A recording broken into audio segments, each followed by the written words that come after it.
Jonathan Sachs. He was a chief rabbi, also known as Baron Sachs, of the United Kingdom. He was Jonathan Henry Sachs, Rabbi, Baron Sachs. He was actually born on the 8th of March back in the year 1948. He passed away 5 years ago on the 7th of November 2020. So here towards the end of Cheshvan, Cheshvan, if I'm not mistaken, might be a Hilula, I think it's Chaf. He was a famous English, obviously Orthodox rabbi. He was the chief rabbi of United Hebrew Congregations of the Commonwealth between 1993 till 2013, about a 22-year period it was approximately. And he was also a philosopher, he was a theologian, and an author of many, many books. He was a spiritual head of the United Synagogue, let's say the largest synagogue body in the United Kingdom, and the chief rabbi of those Orthodox synagogue. Very interesting enough. And yeah, he was associated with many organizations in the UK.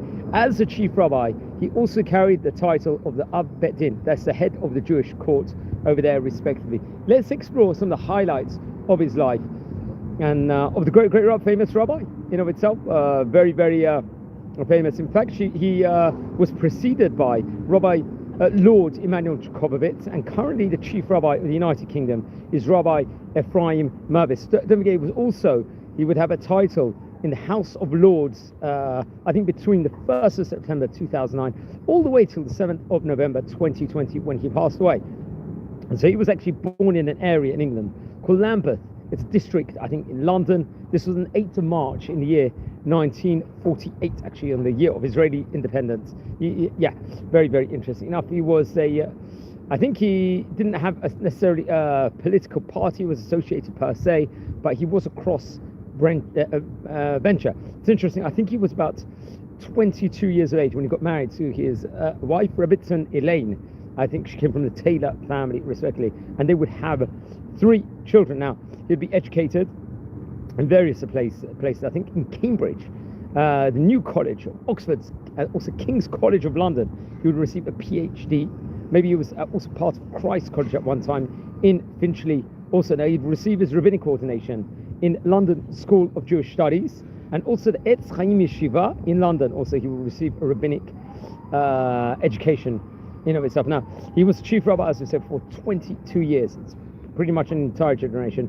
In addition to, let's say, he would do a lot of international traveling. He would take speaking engagements and was a prolific writer. He was part of various different global distinguished, he was I think part of the Ingeborg and Ira Renat Global Distinguished Professor of Judaic Thought at the New York University at a later stage in time, and as a Kressel and Efrat Family, also University Professor of Jewish Thought at Yeshiva University, YU. He was also appointed Professor of Law, Ethics and the Bible at King's College of London. Now, he would receive various prizes, I believe including a Templeton Prize, which was awarded, let's just say, for affirming life's spiritual dimension, but I think it was in 2016. He was also a senior fellow to the Raoul Wallenberg Center for Human Rights. So he was decorated with various different positions over here. And we're exploring the great rabbi's life. It happens to be 5 years since the famous rabbi passed away. Now, if you're joining in, anyone on this live video, please subscribe to the channel. Recording this here from the city of Bet Shemesh. We are a very informative video on the former chief rabbi of the United Kingdom and Commonwealth, and it's not the first video we're recording about the great famous rabbi. We recorded a video previously, I believe a few years back, also very interesting enough.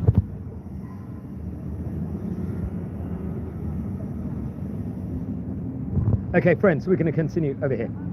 We're going to explore about the great rabbi's life, and if anyone's new to the channel, we are like an online encyclopedia exploring the life of many great rabbis, respectively. So Rabbi Sachs, as we stated before, was born in Lambeth in 1948, and he was the son, I believe, of textile seller Louis David Sachs, who I believe he himself passed away back in the year 1996. And I think his mother was Louisa from the Frumkin family, if I'm not mistaken. She was born in 1919 and passed away in 2010. It was a family, I think, of leading wine merchants. He had 3 brothers, Brian, Alan and Elliot. All of them, I believe, made Aliyah at a later stage of time to the land of Israel. And yeah, very interesting. Rabbi Sachs started, let's say, his education at St Mary's Primary School and at Christ College in Finchley. Over there, he would complete his higher education at Gonville and Caius College, Cambridge, where he gained a first-class honours degree, an MA, naturally, in philosophy. He would then go on to study at Cambridge.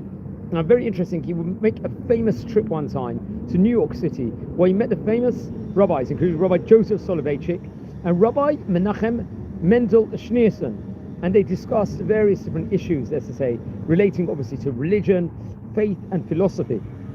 He would later on write down that Rabbi Soloveitchik would challenge him to lead, and Rabbi Schneerson urged Rabbi Sachs to seek rabbinical ordination and enter the rabbinate. So I think that will leave a huge imprint on his life at that stage in time, and we see what actually resulted at the end. He became one of the leading pioneers and rabbis, let's just say without doubt, in British Jewry over the last 100 years. He would continue his postgraduate, I believe, at the New College of Oxford and King's College London, completing a PhD, which I think the University of London awarded him back in the year 1982.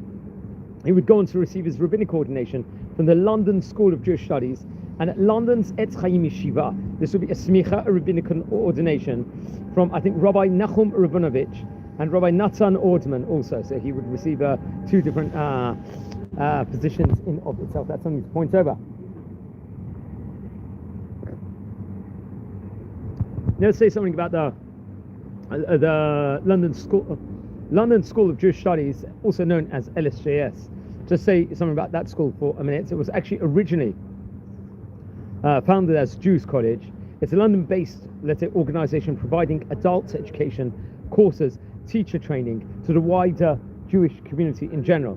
I think this college itself, many leading figures in British Jewry were associated with the school, including Michael Friedlander. He was a principal, I think, between 1865 to 1907. Isidore Epstein, he was a principal for 13 years, from 48 to 1961. I think Louis Jacob was involved over there also. And Rabbi Jonathan Sachs was principal, I believe, between 1984 to 1990. And Rabbi Ephraim Mervis, who's current chief rabbi of the United Kingdom and the Commonwealth, I think, and various different translation works have been published from the LSJS, including works on the Torah, Nevi'im, and Ketuvim, and the Talmud, especially. I think it was made by the scholars involved with Jews College. Now, Jews College, I think itself, just go on a tangent at the moment, I think originally opened in Finsbury Square in London as a rabbinical seminary all the way back in the year 1855 with the sort of chief rabbi at the time, Rabbi Nathan Adler, and Sir Moses Montefiore, who had, I think, conceived the idea for such a venture as early as 1841. And the college was established over there itself as a place where high quality rabbinical training was available, and much of the alumni and staff would later on become like prominent figures, let's just say, in British and Anglo Jewry. I think come 1881, this college moved to larger premises, I think at the Tavistock Square, which is actually quite close to the University College, where I think envisaged a Jewish college students will be able to combine their religious studies and university studies at that stage in time, and to a degree level, university degree level. I think come 1904, the University of London granted, let's say, an honours degree in Hebrew and Aramaic, all the candidates being from Jews College. Come 1932, there was a building of the Woburn House, and it was a centre, I think, at that point in time for Anglo Jewry, and Jews College would move again, which was still at that point in time at Tavistock Square, respectively. I think during the Second World War, there was bombing, I think, unfortunately, in London. The college kept its doors open. Apart from rabbinical studies and degree courses, there was also Chazanut courses offered, and teacher training programs were now offered. In 1954, the college would move again to Montague Place, and the building in central London was sold, I think, in the 1980s, and new houses the Embassy of Sweden. The college would continue operating from permanent temporary premises, I think at Finchley Synagogue, for example, for a number of years under leadership of Rabbi Dr. Nachum Rabinovich, and then Rabbi Jonathan Sachs, Lord Jonathan Sachs, would be under auspices. It had the financial backing also of famous philanthropist Stanley Calms. He was chairman of Dixon's, known, very interesting enough, and much can be said about it. I think currently, actually, the leadership of the LSJS is under Rabbi Raphael Zaram and Joanna Greenway at this stage in time, and I think there's many community-focused, let's say, education programs and formal programs, including degree programs, also respectively, if I'm not mistaken. Also, I think it's also associated to the Alei Tzion synagogue also. So Rabbi Lord Jonathan Sachs, who we're speaking about today, was definitely was a principal over there, but had many famous alumni, this college in himself, including Michael Adler. I think he was the first military chaplain over there to serve in the theatre of war. I think Dr. Raymond Apple, he was a senior rabbi who became of the great synagogue in Sydney. Levi Billing, for example, was an Arabist and a pioneer of Arabic language education in the Yishuv. Barnett Elsass, I think he was a rabbi and a historian in America. Ben Sion Hopper was a Hebraist and Arabist, also a professor of the Dropsy College. He was also a, let's just say, an alumni. There was many alumni also, which we have to point out. Obviously, Michael Friedlander, who would become the principal between 1865 to 1907, a staggering 42 years. And Rabbi Nachum Rabinovich would serve as principal between 1971 to, I believe, 1983, respectively. Very interesting. I think more recently, Rabbi Irving Jacobs, between 1937 to 2020, was a principal. I'm not. I think for a period of time. Also, that's something to interesting about. So it's very, very interesting as we're exploring the history of Rabbi Lord Jonathan Sachs here in this special edition of his, recording this actually from the city of Bet Shemesh.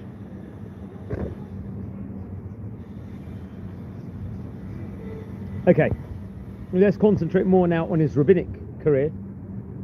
His first rabbinical appointment was between 1978 to 1982, where he became the rabbi for Golders Green Synagogue in London. Very interesting enough. Come on, 1983, he became the rabbi of Western Marble Arch Synagogue in central London. It will be a position he would hold for 7 years, from 83 to 1990. Between 1984 to 1990, Rabbi Sachs would go on to serve as principal of the Jews College, which just mentioned about, the United Synagogues Rabbinical Seminary. Rabbi Dr. Sachs was inducted to serve as a chief rabbi of the United Hebrew Congregations of the Commonwealth. This would be a 22 tenure between the 1st of September 1991, where he would hold that till the 1st of September 2013. He would also become a Knight Bachelor in 2005 in the birthday honours for the services to the community and interfaith relations. He was made an honorary freedman of the London Borough of Barnet, I think in September 2006. And come on the 13th of July 2009, the House of Lords Appointments Commission announced that Rabbi Sachs was recommended for a life peerage with a seat in the House of Lords. He took the title Baron Sachs of Aldgate in the City of London and sat as a cross bencher also, which is very, very interesting. He was also a visiting professor at several universities in Britain, in the United States of America, and in Israel. Rabbi Sachs held as many as 16 honorary degrees, including a doctorate of divinity conferred to him on September 2001 by then the Archbishop of Canterbury, George Carey, and to mark his first 10 years in office as a chief rabbi. Now, I think in recognition of his work, Rabbi Sachs won several international awards, including the Jerusalem Prize in 1995 for his contribution to diaspora Jewish life, and the Ladislaus Last Ecumenical and Social Concern Award from Ben Gurion University in Israel in the year 2011. He was the author of 25 books, published commentaries on daily Jewish prayer and the Siddur. He would do commentaries on Rosh Hashanah and Yom Kippur and Pesach, and prayer books, Machzorim, and various other different important, let's just say, writings, Machzorim in himself, prayer books, as they say. And I think among his books also include Not in God's Name, Confronting Religious Violence, and The Great Partnership, God, Science, and the Search of Meaning. His books won many awards, I believe, literary awards, including the Gror Meyer Prize for Religion in 2004 for the Dignity of Difference, and National Jewish Book Award in 2000 for A Letter in the Scroll. Also, the famous Covenant and Conversion, Genesis, was also awarded a National Jewish Book back in the year 2009, interestingly enough also. And his commentary to the Pesach Festival Prayer Book won the Modern Jewish Thought and Experience Dorot Foundation Award in the 2013 National Jewish Book Awards. I think in the United States of America, his covenant and conversion commentaries on the weekly Torah portion are read by thousands of people in Jewish communities all over the world. So something we have to point out. Anyone tuning in, we're exploring the history of Rabbi Lord Dr. Jonathan Sacks, a former chief rabbi of the United Kingdom. As we'll continue at the moment. Okay, I think there was famously, he was actually invited, I actually remember well, to the wedding of Prince William of Wales and Kate Middleton as a representative of the Jewish community. I think that was in 2011, if I'm not mistaken. So we see that he's written many, many books. His contributions to wider British society also leave huge imprint, let's just say, in himself. He was a regular contribution to national media, also international media. He would frequently appear on BBC Radio 4's Thought for the Day, or writing the credit column, or opinion pieces in the Times newspaper. And he was also awarded the Sanford St. Martin's Trust Person Award for 2013 for his advocacy of Judaism and religion in general.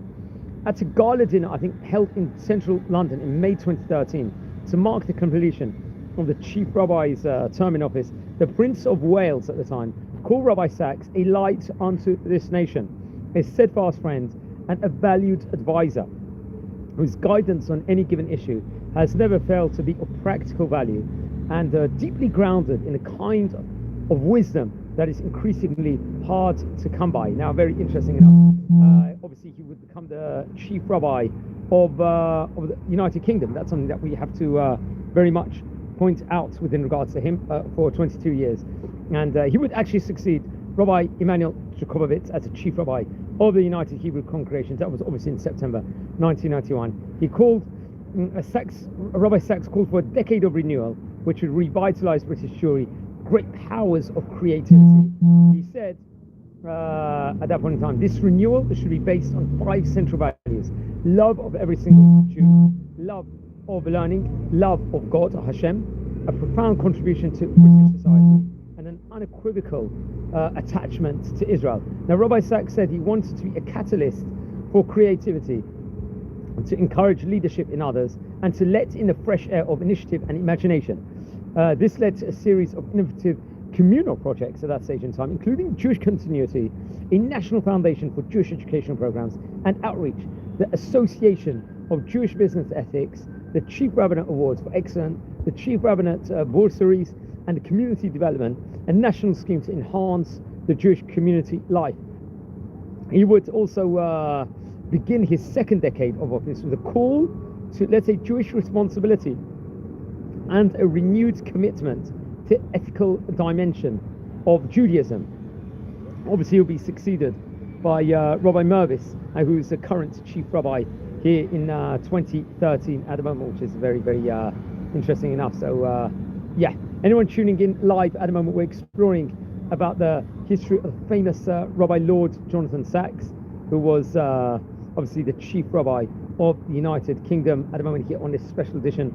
The thing that it actually marks his Hilula, also his yard site this week it does, and here as we happen to be in towards the mid parts of November in of itself. So he actually will hold many titles also. We'll have to point that out also for it. Anyone that's tuning in live, welcome to our community. At the moment we record a lot of videos at the moment here on this channel. We're like an online encyclopedia exploring the great rabbis of yesteryear. So welcome everyone to our community, and please don't forget to subscribe to the channel also. As we're exploring the history of Rabbi Dr. Lord Jonathan Sacks here on this special edition of it today, recording this from the city of Bet Shemesh. Now, appointments he held.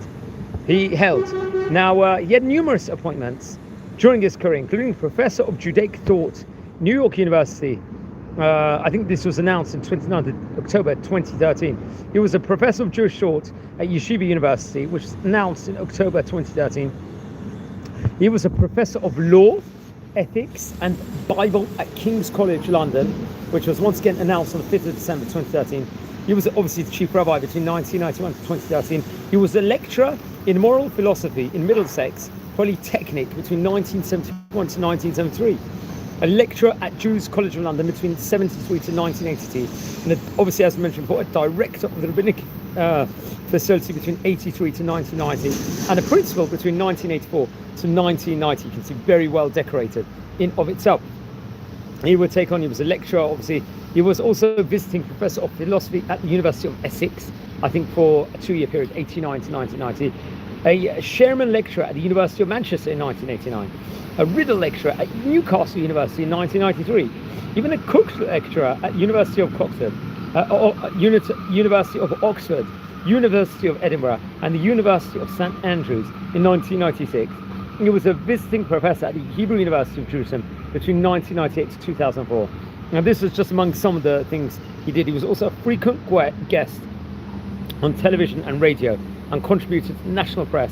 I believe he delivered the 1990 BBC Reith lectures at the Persistence Faith, if I'm not mistaken, at that stage in time, respecting. Now, he'd be decorated many different awards also, we have to point out. I think among the awards he would actually receive he'd receive infinite amount of awards and was very well decorated over here. Remember, we've spoken about we recorded a video about Rabbi Lord Dr. Jonathan Sacks also previously, I think 2 years back. He won the 1995 Jerusalem Prize. He won the 2000 American National Jewish Book for A Letter in the Scroll. Come on, 2004, he won the Gray Mayer Prize for Religion. That was the United States of America. 2009 American National Jewish Book Award for Covenant and Conversion, Genesis, the Book of Beginnings, for Bereshit, naturally. The Norman Lamb Prize of Yeshiva University in 2010 in the United States. The Abraham Kuyper Prize in Princeton Theological Seminary in the United States in 2010. In 2011, the Ladislaus Last Ecumenical and Social Concern Award, that was actually connected to Ben Gurion University of Israel, and the Keter Torah Award, Open University of Israel in 2011. The Sanford St. Martin's Trust Personal Award for Excellence in Religious Broadcasting in 2013. 2013, he won the American National Jewish Book Award for the Koren Sachs Passover Machzor, Pesach Machzor. 2015, American National Jewish Book Award for Not in God's Name and Confronting Religious Violence. 2016, we'll see the Templeton Prize.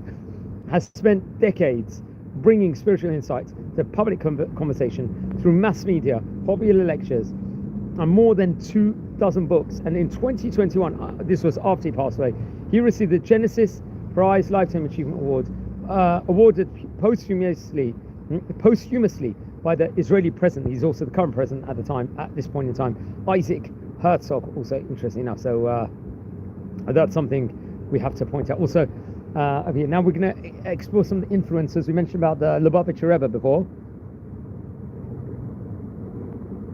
So he had many early influences, let's just say, in of itself. I think there was a pamphlet written to mark the accumulation of his time as a chief rabbi, entitled A Judaism Engaged with the World. Rabbi Sacks cites 3 individuals who had profound impact on him, as we mentioned at the start of this video, including the Lubavitcher Rebbe, Rabbi Menachem Mendel Schneerson, who was fully aware of the problem of the, let's say, missing Jews, inventing the idea, revolutionary in his time, of Jewish outreach. And he quotes over here Rabbi Sacks inside this brochure, inside this book.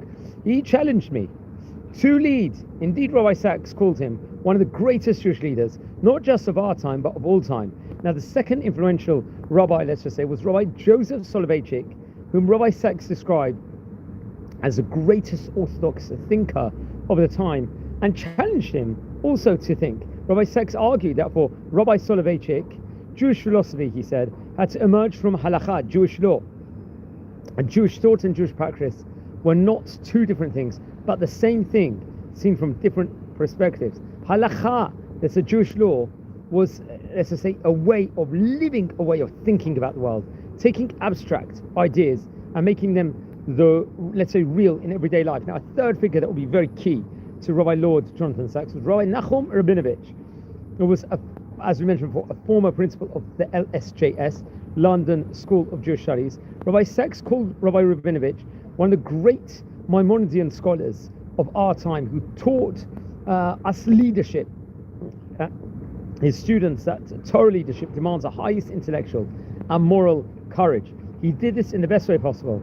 By personal example, the following thoughts, which are his, are a small indication of what I learned, he quotes, from him. Not least that Torah is, among other things, a refusal to give away answers to difficult questions, let's just say. Very interesting enough. So let's just say something about Rabbi Rabinovich in of itself. He was born actually in 1928. I believe he passed away in 2020. I think several months before Rabbi Lord Jonathan Sachs passed away. He was a leading Canadian Israeli religious Zionist rabbi, and obviously he headed the LSJS between 71 to 1982, and he was a leader of Yeshivat Birkat Moshe in Ma'aleh Adumim, I think from 1982 until he passed away. He was a great rabbi. His wife was Rabbinate Ruth, I believe, and he actually studied in John Hopkins University and University of Toronto. Also, that's something that we have to speak about also, which is very, very interesting. Now, he was very, obviously, he was very close to many rabbis of all the different parts in of itself. He would actually publish his book, The Dignity of Difference, which is very, very interesting. That was another important book, let's just say, in of itself at that point in time. And many, many publications, as we stated on the outset. Now, he tried to integrate and had tried to have connection, I think, with all the different Jewish parts of the Jewish stream of Anglo Jewry also. I think also the ultra-Orthodox community, also known as the Haredi community, which is very, very interesting. What it does say over here, there was a book by a British historian and journalist, someone named Meir Pearsoff, which is called actually Another Way, Another Time, argued that Rabbi Sachs' priority had been staying in good relationship with all different sections, especially the strictly Orthodox faction. Let's just say, the ultra-Orthodox community obviously has high birth rates, which actually makes it the fastest growing component of British Jewry. So how important it is to have like a connection also with that community in of itself respective, which is very, very interesting. He had also he was working interfaith, and that's something that we have to point out with many, many people of the relations and the whole topic in of itself within regards to his relationship with the other dominions of British Jewry also we have to speak about, which is very, very interesting enough. Okay, he did a lot of interfaith dialogue, as I mentioned about before. He was an advocate of interfaith dialogue and sat on the board, I believe, of world religious leaders at one stage in time. I think it was a special institute. I think the name was Elijah Interfaith Institute, if I am not mistaken, which is very, very interesting also that we have to point out. Now, I think it was in October 2017, Rabbi Jonathan Sachs was, I think, he would take on various different roles. He actually would decry at that stage in time the breakdown of American society into narrower and narrower identities that nurtured a culture of grievances. Rabbi Sachs was always worried that the social contract is obviously still there, but the social covenant is being lost at that point in time now. Unfortunately, all throughout the recent years, especially in the United Kingdom and all over the world, even recently, there's been growing anti-Semitism. So famously in June 2019, there was a debate on anti-Semitism in the House of Lords. And Rabbi Sachs stated that there is hardly a country in the world, certainly not a single country in Europe, where Jews feel safe, and that societies tolerating anti-Semitism had forfeited all moral credibility. Additionally, Rabbi Sachs equated anti-Semitism to a mutating virus, and unfortunately, we see anti-Semitism unfortunately has actually increased a lot, especially after October 7th, but especially since he passed away at that point in time. Now, it's actually interesting. He was a loud critic also of Jeremy Corbyn when he was opposition leader. He was a leader of the Labour Party at that point in time, and would actually speak about it. And at the time, there was a very, very worrying time period for all of British Jewry and for Jewish people all across the world. But thank God, Boris Johnson thumped him in the election in December 2019, so he was not elected at that stage in time. Let's explore more with regards to Rabbi Lord Jonathan Sachs. As we stated before, so he was he would speak about all these different current issues that was taking place. I think in 2013, he would have, at that point in time, deliver a famous 26th Arismas lecture, which was titled On Creative Minorities. It was hosted by First Things magazines and the Institute of Religion and Public Life. In his lecture, Rabbi Sachs discussed the role of faith communities as creative minorities that sustain moral and cultural vitality in societies experiencing secularization and fragmentation. Drawing on historical, theological, and sociological insights, he urged religious groups to engage the public sphere constructively while remaining faithful, obviously, to their tradition. Now, among his books, let's explore it. He was the author of the Koren Shalem Chumash. This was actually, I think, eventually published this year in 2025. Obviously, after he passed away, a weekly reading of the Jewish Bible. That was Koren Publishers published it in 2022. I think it was called I Believe. And this was 2 years after he passed away. Studies in Spirituality. This is another weekly reading of the Jewish Bible. Koren Publishers will publish it in 2021. Once again, a year after he passed away. And the year he passed away, there was a book, Judaism, Life, Changing Ideas. A weekly reading of the Jewish Bible. Once again, a Koren Publishers. In 2020, Morality, Restoring the Common Good in Divided Times, if I'm not mistaken. Hodder and Stoughton, this is 2020. In 2019, The Covenant Conversation, Devarim, Deuteronomy, Renewal of the Sinai Covenant was published at that point in time.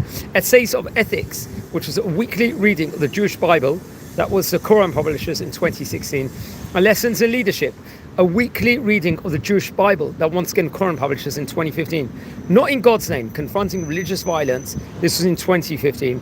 Covenant and Conversation of Leviticus, this was published, the Book of Holiness, in 2015, once again connected to Koren Publishers.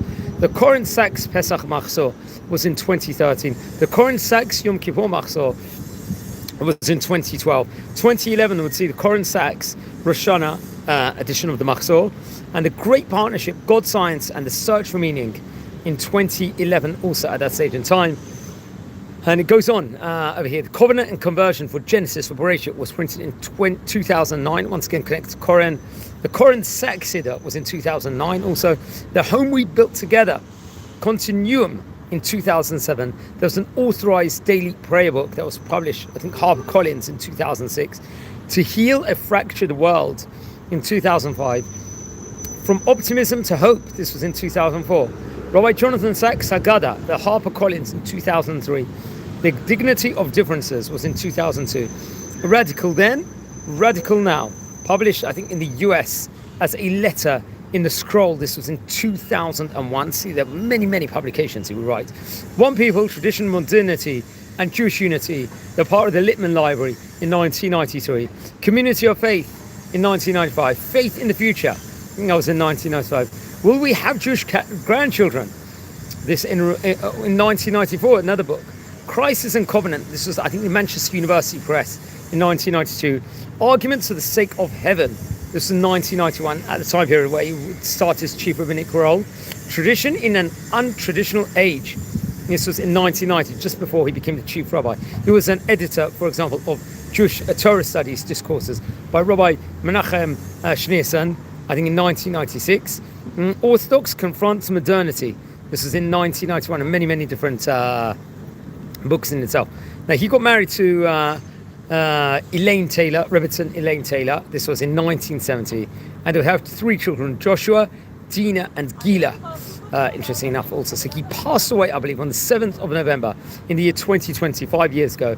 He was 72 years of age, I believe. Now, Prime Minister at that point in time was Boris Johnson. Said that Rabbi Sachs' leadership had a profound impact on our whole country and across the world. Rabbi Meir Soloveitchik wrote a tribute in the Wall Street Journal entitled What Gentiles Can Learn from Rabbi Lord Sachs, awarding the Genesis Prize Lifetime Achievement Award to Rabbi Sachs posthumously in late 2021. It was, as we mentioned before, the Israeli President Isaac Herzog will actually award it also, and praised him as a master articulator of the Jewish foundation of universal values in of itself. Very interesting enough.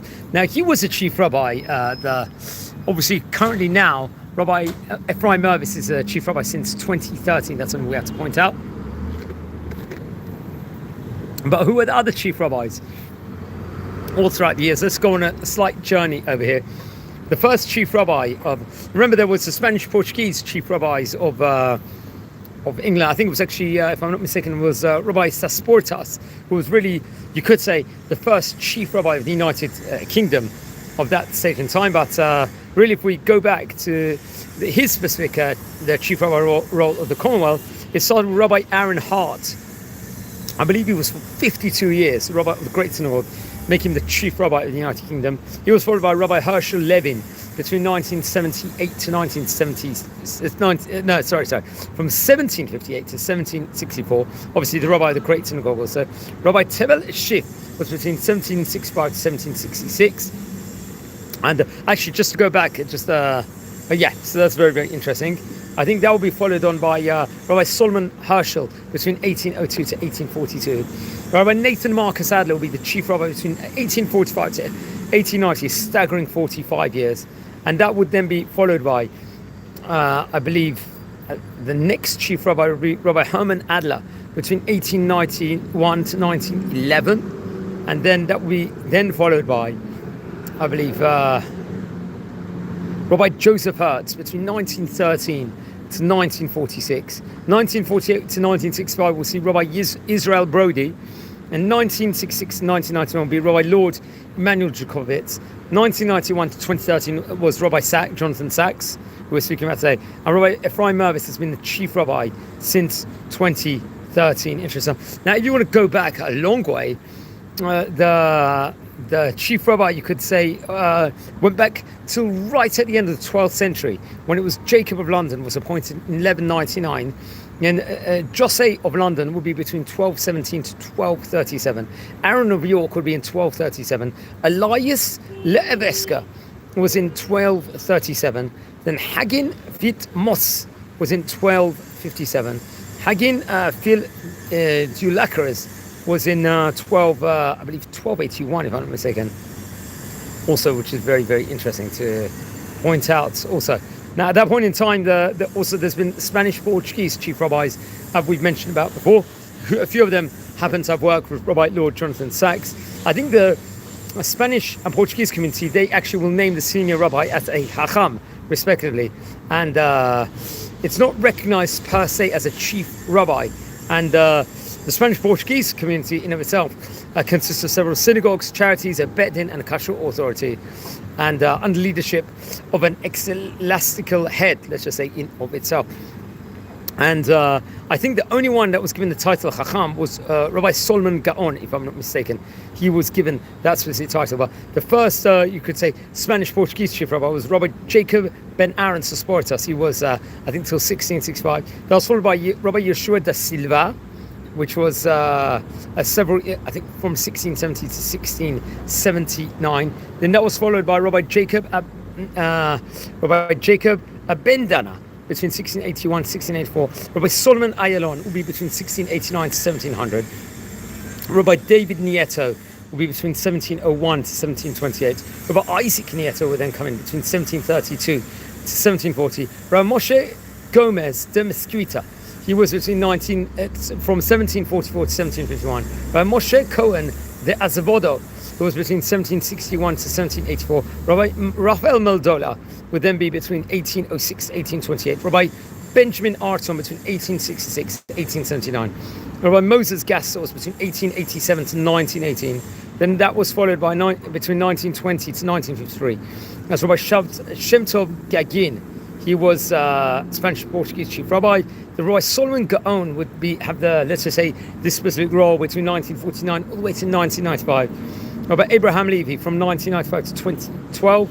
And eventually, currently, Rabbi Joseph Dweck, since 2013, has been elected senior rabbi of the Spanish-Portuguese Jewish community, respectively, over here. So many of these rabbis, the later Spanish-Portuguese rabbis, would also work with Rabbi Dr. Lord Jonathan Sachs also. So it was a special edition over here where we're speaking about the great famous philosopher, the great famous British rabbi, chief rabbi at the Commonwealth.